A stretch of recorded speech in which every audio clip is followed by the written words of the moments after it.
Hi everyone, সকালে ঘুম থেকে উঠে হলুদ, আদা কুচি, মৌরি, জোয়ান আর তার সাথে লবঙ্গ, গোলমরিচ, দারচিনি এই সমস্ত কিছু দিয়ে জিরেটাও তো ছিল, একটা ড্রিঙ্ক বানাবো। এটা হচ্ছে ওয়েট লস ড্রিঙ্ক।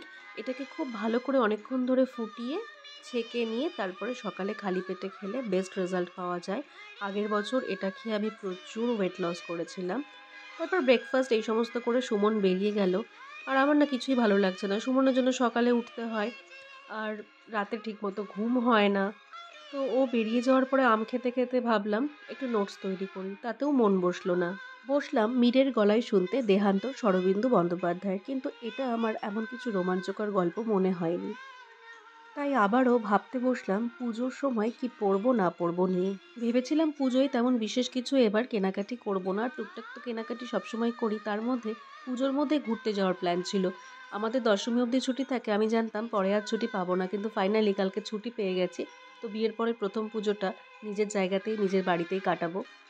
বিয়ের আগেই কেনা এই শাড়িটাকে সিলেক্ট করে রাখলাম পুজোয় যে কোনো একটা দিন পরার জন্য, আর তার সঙ্গে এই ব্লাউজটা। এটা কিন্তু অন্য শাড়ির ব্লাউজ। তো রানী কালার শাড়িটার সাথে দেখো বেশ পারফেক্টলি কিন্তু এই ব্লাউজটা কন্ট্রাস্ট হয়ে যাবে। তো এটাকেই সিলেক্ট করে রাখলাম পুজোর মধ্যে। আর আমার এখান থেকে বালুরঘাট থেকে আমি আর এই মাসলিন সুন্দর শাড়িটার ব্লাউজ পিস বানিয়ে ব্লাউজটাকে নষ্ট করব না। এরা না ফিটিং করতেই পারে না, যে কোনো টেলারের কাছে আমি গিয়ে দেখেছি।